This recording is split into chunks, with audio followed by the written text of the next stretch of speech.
প্রিয় একাদশ শ্রেণীর শিক্ষার্থী বন্ধুরা, কেমন আছো তোমরা? আশা করি ভালো আছো। আমিও ভালো আছি। Police lines school and college কর্তৃক আয়োজিত অনলাইন ক্লাসে তোমাদের স্বাগত। আমি কামরুন নাহার, প্রভাষক, ফিনান্স, ব্যাংকিং ও বিমা। আজকে আমি তোমাদের সাথে ফিনান্স, ব্যাংকিং ও বিমার প্রথম পত্রের তৃতীয় অধ্যায় আলোচনা করব এবং এই অধ্যায়ের উপরে এর আগেও তোমাদের সঙ্গে দুইটা ক্লাস আলোচনা করেছি। তোমরা জানো যে তৃতীয় অধ্যায়ের নাম হচ্ছে অর্থের সময় মূল্য এবং এই অধ্যায়ে আমাদের অঙ্ক আছে, অর্থাৎ ম্যাথ করতে হবে। তো এই ক্ষেত্রে অঙ্ক করার জন্য আমাদের প্রয়োজনীয় যে সূত্রগুলা লাগবে সেইগুলা কিন্তু আমি এর আগের দুইটা ক্লাস আলোচনা করেছি।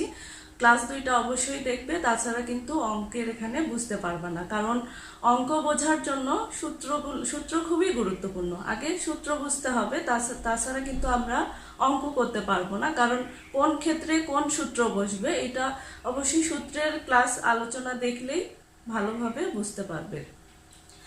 তো আজকে আমরা একটা অঙ্ক করব। অঙ্কটা তোমাদের বইয়ের অঙ্ক, সৃজনশীল প্রশ্ন 2 নম্বর অঙ্ক। আমরা আগে অঙ্কটা পড়বো, বুঝবো এবং তারপরে এটা সলভ করব। জনাব সাদিক তার বাড়ির আসবাবপত্র ক্রয়ের জন্য বার্ষিক চক্রবৃদ্ধি সুদে 10 বছর মেয়াদী সঞ্চয়ী প্রকল্প হতে 10 লক্ষ টাকা পেতে চায়। অর্থাৎ জনাব সাদিক তার বাড়ির আসবাবপত্র ক্রয় করবে, এই জন্য সে বার্ষিক চক্রবৃদ্ধি সুদে 10 বছর মেয়াদী একটা সঞ্চয়ী প্রকল্প থেকে 10 লক্ষ টাকা পেতে চায় এবং এই ক্ষেত্রে সঞ্চয়ী হিসাবের সুদের হার হচ্ছে 16%। এরপরে জনাব সাদিকের বন্ধু, সাদিকের একটা হিসাব গেল, এরপরে হচ্ছে সাদিকের বন্ধু জনাব সেলিম তার জমাকৃত 3 লক্ষ টাকা, অর্থাৎ জনাব সেলিমের কাছে 3 লক্ষ টাকা আছে বিনিয়োগের জন্য। তো এই ক্ষেত্রে তিনি নিম্নের কোনটি গ্রহণ করবেন? তার কাছে 3টা বিকল্প আছে, 3টার মধ্যে সে কোনটাতে বিনিয়োগ করবে সেটা নিয়ে সে চিন্তা ভাবনা করছে। তিনি কোন বিকল্প হতে টাকার অঙ্কে সর্বোচ্চ সুবিধা পাবেন তা নিশ্চিত করতে চান।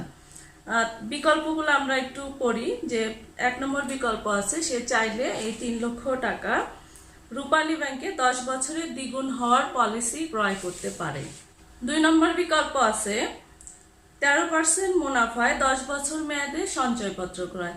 3 লক্ষ টাকা সে 10 বছর মেয়াদী সঞ্চয়পত্র ক্রয় করতে পারে, এক্ষেত্রে মুনাফা হবে 13%।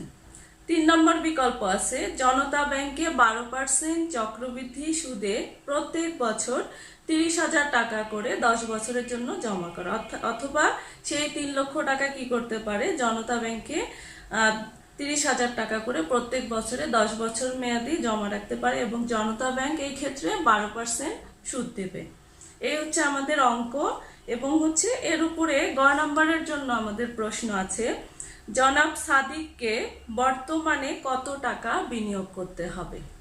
তো এখানে আমরা দেখলাম যে 2 জন ব্যক্তির কথা চলে আসছে, একটা হচ্ছে জনাব সাদিক আর একটা হচ্ছে সাদিকের বন্ধু জনাব সেলিম। তো আমাদের গ নম্বরে সলভ করতে বলছে জনাব সাদিককে বর্তমানে কত টাকা বিনিয়োগ করতে হবে। আমরা আপাতত সাদিকের হিসাবটা একটু দেখব যে আমাদের কি নির্ণয় করতে বলছে। সাদিককে বর্তমানে কত টাকা বিনিয়োগ করতে হবে। সাদিক তার বাড়ির আসবাবপত্র ক্রয়ের জন্য একটা 10 বছর মেয়াদী সঞ্চয় প্রকল্প হতে 10 লক্ষ টাকা পেতে চায়। তো এই 10 লক্ষ টাকা যে 10 বছর পরে সে পেতে চায়, এই 10 বছর পরে 10 লক্ষ টাকা পাওয়ার জন্য তাকে বর্তমানে কত টাকা বিনিয়োগ করতে হবে, কত টাকা জমা রাখতে হবে, এটা আমাদের বের করতে বলছে। তাহলে আমরা কিন্তু বুঝতে পারছি যে আমাদের পিভি নির্ণয় করতে বলছে, অর্থাৎ বর্তমান মূল্য। বর্তমান মূল্য আমাদের বের করতে বলছে এবং গ নম্বরে মোটামুটি আমাদের বলে দেওয়া থাকে কি নির্ণয় করতে হবে। সূত্রটা জানলে আমরা ইজিলি সলভ করতে পারবো। এই সূত্রের ক্ষেত্রে আমি বলেছিলাম যে যখন এককালীনের কথা বলবে তখন প্রেজেন্ট ভ্যালুর একরকম সূত্র বসবে, যখন বার্ষিক বৃত্তির কথা বলবে তখন একরকম সূত্র হবে, যখন নগদ প্রবাহগুলা মিশ্র হবে বা অসমান হবে তখন এক রকমের সূত্র ব্যবহার করতে হবে। এগুলা সূত্রের ক্লাসে আলোচনা করেছি। এই ক্ষেত্রে আমাদের মূলত বুঝতে হবে যে এখানে কিসের কথা বলতেছে, যে টাকাটা একবারে, এককালীন অর্থ কি, যখন একবারে টাকা প্রদান করা বা কারোর কাছ থেকে পাচ্ছি বা কাউকে দিচ্ছি, এটা হচ্ছে এককালীন। বার্ষিক বৃত্তি যখন, তখন হবে প্রত্যেক বছর বা প্রত্যেক মাসের শুরুতে 5,000 টাকা করে বা 10,000 টাকা করে দেয়া বোঝাবে, তখন হবে বার্ষিক বৃত্তি। তো এই ক্ষেত্রে কিন্তু বার্ষিক বৃত্তির সূত্র বোঝাচ্ছে না, কারণ এখানে সে 10 বছর মেয়াদী একটা সঞ্চয় প্রকল্প থেকে 10 বছর পরে 10 লক্ষ টাকা পেতে চাচ্ছে, অর্থাৎ একবারে পেতে চাচ্ছে। তো এই জন্য আমাদের এটা কিন্তু এককালীনের সূত্র হবে, অর্থাৎ প্রেজেন্ট ভ্যালুর এককালীনের যে সূত্রটা আছে সেইটা আমাদের এখানে ব্যবহার করতে হবে। এরপরে আমরা একটু শেষে চিন্তা করব যে এককালীন হইলেও কিন্তু এখানে এম এর মান আসতে পারে। এখন এম এর মানের কথা কোথাও বলা আছে কিনা, এম এর মানটা আমরা কিভাবে বুঝবো? ত্রৈমাসিক চক্রবৃদ্ধি সুদ লেখা থাকবে বা অর্ধবার্ষিক চক্রবৃদ্ধি সুদ লেখা থাকবে, তখন আমাদের এম এর মানটা বসাতে হয়, অর্থাৎ বছরে কয়বার সুদ দিচ্ছি বা সুদ পাচ্ছি, এটা হচ্ছে এম এর মান কাউন্টিং করে। তো এই ক্ষেত্রে দেখো সঞ্চয় হিসাবে সুদের হার 16%, অর্থাৎ এখানে কোনো এম এর মান বসবে না। এখন কিন্তু আমরা ফাইনালি সূত্রটা পেয়ে গেলাম, আমাদের প্রেজেন্ট ভ্যালুর এককালীনের যে সূত্র আছে সেই সূত্রটা বসবে, এখানে এম এর মান আসবে না। এখন আমরা অঙ্কটা করতে পারবো। আমরা তাহলে অঙ্কটা সলভ করি। 2 নম্বরে গ নম্বর, তাহলে আমরা লিখবো যে আমরা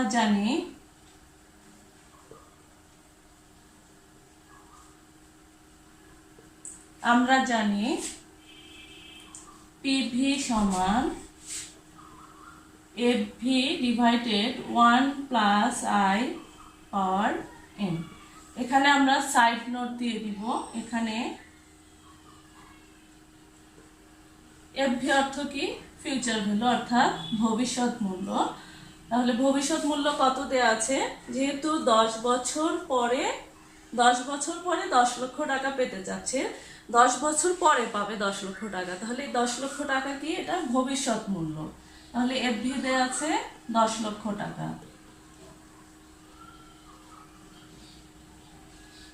এরপরে আমাদের লাগবে আয়, অর্থাৎ সুদের হার দেয়া আছে এখানে 16%, বা আমরা এটাকে ভাঙায় নিব 0.16। এরপরে আমাদের লাগবে এন, অর্থাৎ বছর। বছর দেয়া আছে কত? 10 বছর। এখন আমরা মান বসাবো। 10 লক্ষ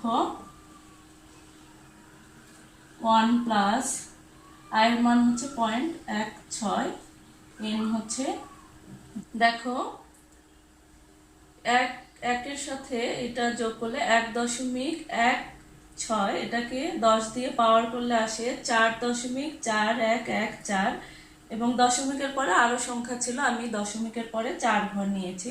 তোমরা চাইলে দশমিকের পরে যে সংখ্যা সবগুলো আছে এগুলো নিয়ে করলেও অঙ্ক ভুল হবে না, বা এরকম 4 ঘর নিয়ে করলেও অঙ্ক ভুল হবে না।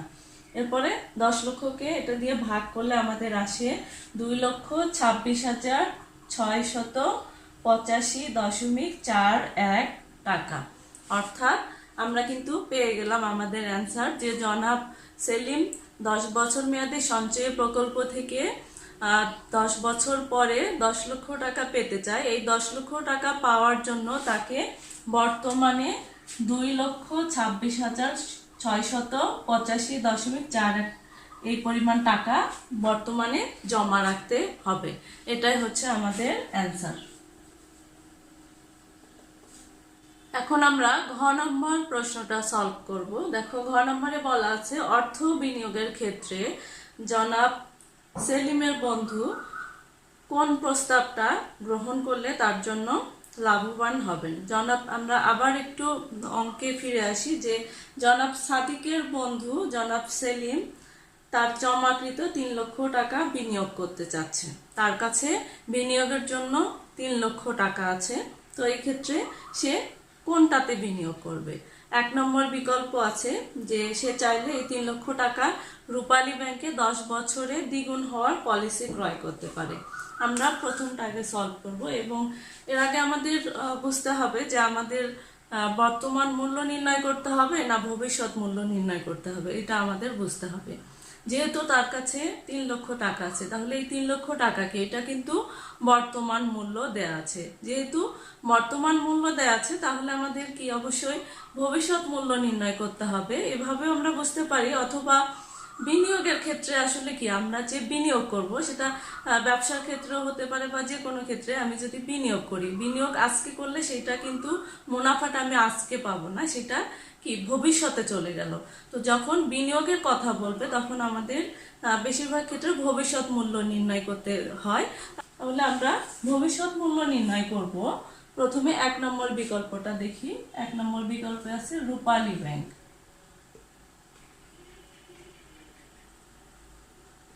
রূপালী ব্যাংক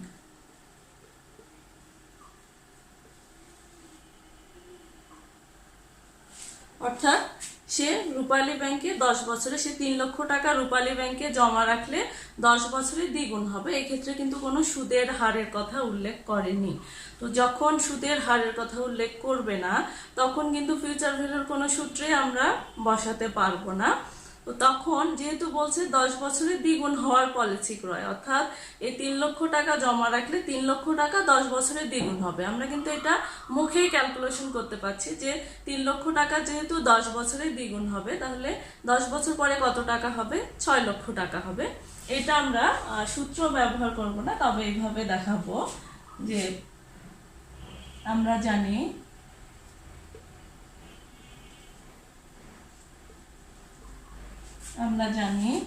এফভি সমান পিভি গুণন, যেহেতু 10 বছরে দ্বিগুণ হবে তাহলে পিভি গুণন 2 দিব। যদি এখানে বলতো যে 5 গুণ হবে, পিভি গুণন 5 দিতাম। তাহলে আমাদের পিভি কত আছে? 3 লক্ষ টাকা।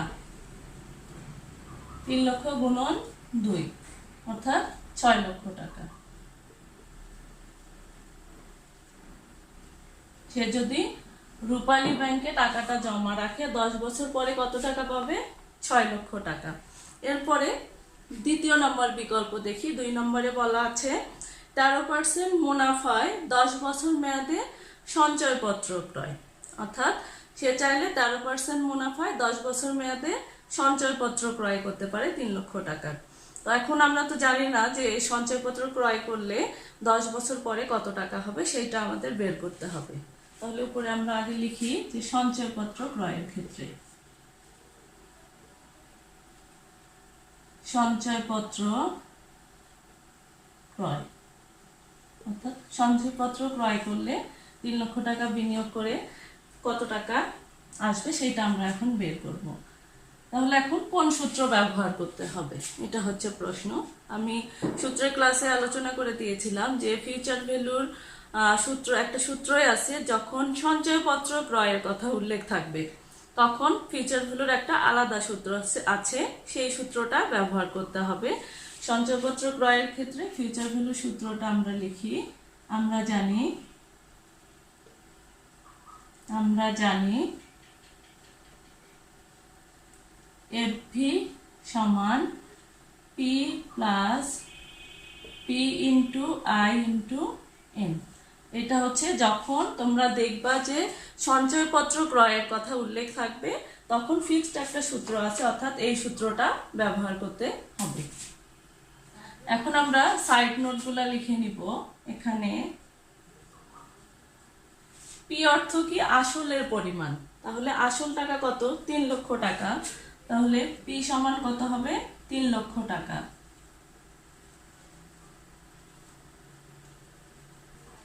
এরপরে আয় অর্থ কি? সুদের হার। সুদের হার কত? 13%।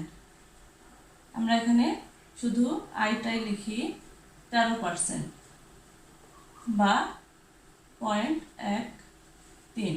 এরপরে এন হচ্ছে বছর। কত বছরের জন্য রাখবে? দেখো এখানে লেখা আছে 10 বছরের জন্য জমা করা, 10 বছরের মেয়াদে ক্রয় করা। তাহলে এন সমান 10 বছর। এখন আমরা মান বসাবো।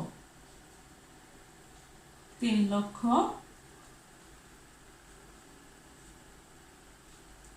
আবার পির মান আছে 3 লক্ষ বসাবো, গুণন আই কত আছে? 0.13 গুণন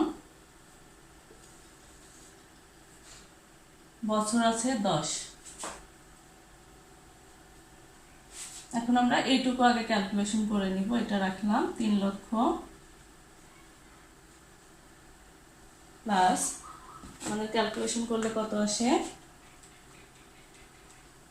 3 লক্ষ গুণন 0.13 গুণন 10, আমাদের আসে 3,90,000। 3,90,000, অর্থাৎ আমাদের তাহলে টোটাল কত হইল, 6,90,000 টাকা। অর্থাৎ সে যদি 3 লক্ষ টাকার সঞ্চয়পত্র ক্রয় করে তাহলে 10 বছর পরে পাবে কত টাকা, 6,90,000 টাকা। এখন আমরা 3 নম্বর বিকল্পটা একটু খেয়াল করি। 3 নম্বর বিকল্পে বলা আছে যে জনতা ব্যাংকে 12% চক্রবৃদ্ধি সুদে প্রত্যেক বছরে 30,000 টাকা করে 10 বছরের জন্য জমা করা। অর্থাৎ সে চাইলে এই 3 লক্ষ টাকা একবারে না, অর্থাৎ প্রত্যেক বছরে 30,000 টাকা করে 10 বছর, অর্থাৎ প্রত্যেক বছরে 30,000 টাকা করে জমা রাখবে এবং এই ক্ষেত্রে সুদের হার হচ্ছে 12%। তাহলে এই ক্ষেত্রে সে 10 বছর পরে কত টাকা পাবে এটা আমাদের বের করতে হবে। তো এখন আমাদের ফিউচার ভ্যালু সূত্রই হবে, আগের দুইটা যেহেতু তুলনা কিন্তু সমানে সমানে হয়, একই সমানের মধ্যেই তুলনা হয়, অসম হইলে কিন্তু তুলনা হবে না। তো কাজে আমরা যেহেতু প্রথম দুইটা ফিউচার ভ্যালু নির্ণয় করেছি, তাহলে তৃতীয় নম্বর বিকল্প অবশ্যই ফিউচার ভ্যালুই নির্ণয় করতে হবে।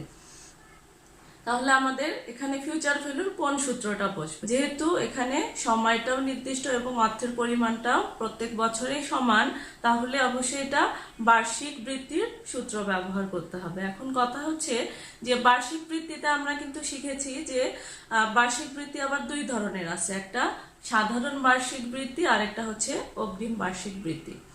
তো এই ক্ষেত্রে কোন সূত্রটা বসবে, এখানে যেহেতু প্রত্যেক বছর বলা আছে, আমরা জানি যে সাধারণ বার্ষিক বৃত্তি তখন হয় যখন বলা থাকে যে প্রত্যেক বছরের শেষে টাকা দেয়া বা প্রত্যেক মাসের শেষে টাকা দেয়া, তখন আমাদের সাধারণ বার্ষিক বৃত্তির সূত্র ব্যবহার করতে হয়।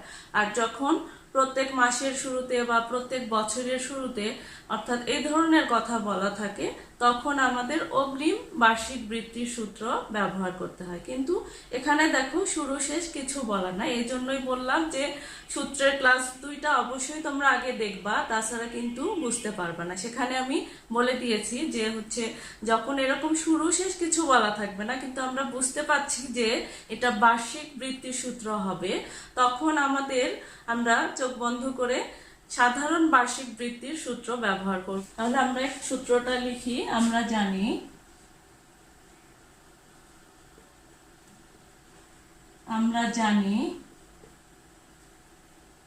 এফভি সমান, এবং আমরা যেহেতু জানলাম যে সাধারণ বার্ষিক বৃত্তির সূত্র হবে, আবার শেষে এটা একটু চিন্তা করবো যে কোথাও এম এর মানের কথা বলা আছে কিনা, কারণ এম এর মান থাকলে অ্যাড করে কিন্তু আমাদের সূত্রটা লিখতে হবে।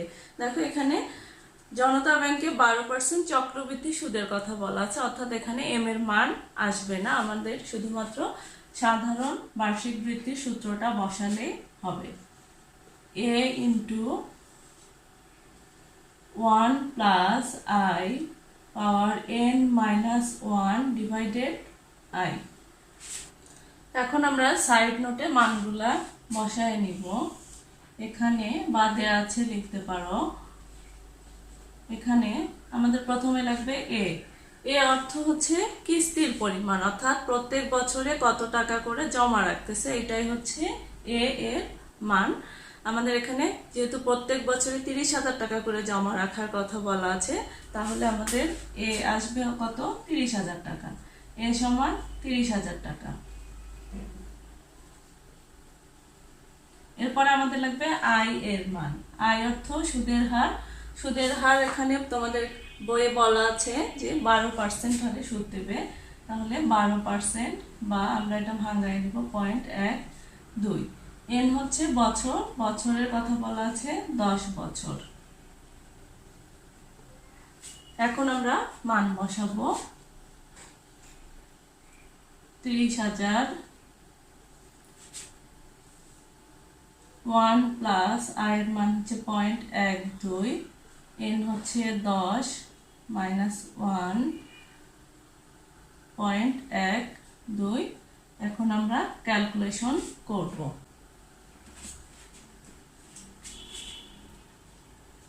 30,000 টাকা রাখলাম এভাবে। এখন আমরা আমাদের প্রথম কাজ, এটাকে 10 দিয়ে পাওয়ার করব, তারপরে আমরা বাকি ক্যালকুলেশনগুলো করব। এটার সাথে এটা যোগ করলে আসে 1.12। এটাকে 10 দিয়ে পাওয়ার করলে আমাদের আসে 3.1058। আমি দশমিকের পর 4 ঘর নিলাম, তোমরা চাইলে আরো যে সংখ্যাগুলো আছে সবগুলা নিয়েও করতে পারো।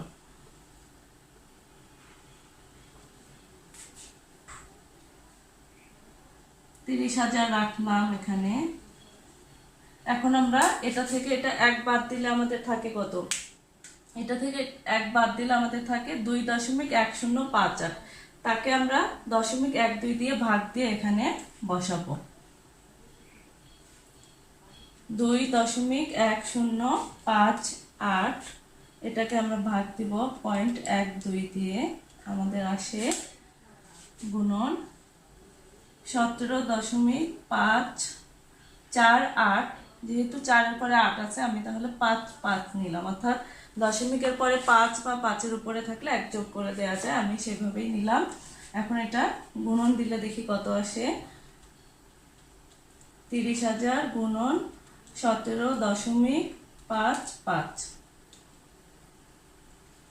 5,26,500 টাকা। অর্থাৎ যদি সে জনতা ব্যাংকে প্রত্যেক বছরে 30,000 টাকা করে জমা রাখে 10 বছরের জন্য, তাহলে জনতা ব্যাংক থেকে পাবে 5,26,500 টাকা। এখন কিন্তু আমরা মন্তব্য দিতে পারবো। আমরা মূলত এই মন্তব্য রেডি করার জন্যই অঙ্ক এতটুকু করলাম। শেষে অবশ্যই মন্তব্য লিখতে হবে, কারণ মন্তব্য ছাড়া আমাদের অঙ্ক কিন্তু ফুলফিল হবে না। বিনিয়োগের ক্ষেত্রে আমরা জানি যে আমরা যখন বিনিয়োগ করব তখন অবশ্যই যেখান থেকে আমি বেশি মুনাফা পাবো সেখানে কিন্তু আমি বিনিয়োগ করব। তো এখন আমরা কিন্তু সহজে মন্তব্য দিতে পারবো যে সে তার কোথায় বিনিয়োগ করা উচিত। দেখো, জনতা ব্যাংকে যদি 3 লক্ষ টাকা বিনিয়োগ করে পাবে 5,26,500 টাকা। সে যদি রূপালী ব্যাংকে, আমরা বের করেছি রূপালী ব্যাংকে বিনিয়োগ করে, তাহলে সে পাবে কত? 10 বছর পরে 6 লক্ষ টাকা। আবার যদি সে সঞ্চয়পত্র ক্রয় করে, আমরা বের করেছি সঞ্চয়পত্র ক্রয়, সে যদি সঞ্চয়পত্র ক্রয় করে তাহলে 10 বছর পরে পাবে 6,90,000 টাকা। তাহলে অর্থ বিনিয়োগের ক্ষেত্রে সে কোথায় বিনিয়োগ করবে? তাহলে সঞ্চয়পত্র ক্রয় করবে, কারণ সঞ্চয়পত্র ক্রয় করলে তার লাভটা বেশি হবে। আমরা এইভাবে মন্তব্য দিতে পারবো। তাহলে আমরা মন্তব্যটা এভাবে লিখতে পারি যে অর্থ বিনিয়োগের ক্ষেত্রে সাদিক কি করবে? সঞ্চয়পত্র ক্রয় করবে, কারণ সঞ্চয়পত্র ক্রয় করলে ক্রয়ের যে ভবিষ্যৎ মূল্য তা হচ্ছে কি জনতা ব্যাংক এবং রূপালী ব্যাংকের থেকে বেশি। তো প্রিয় শিক্ষার্থী বন্ধুরা, আশা করি বুঝতে পেরেছো আমরা আজকের ক্লাসে যে অঙ্কটা সলভ করলাম। বাসায় অবশ্যই প্র্যাকটিস করবে, প্র্যাকটিস ছাড়া অঙ্ক কিন্তু শিখতে পারবে না। তোমরা ভালো থাকো, সুস্থ থাকো, আল্লাহ হাফেজ।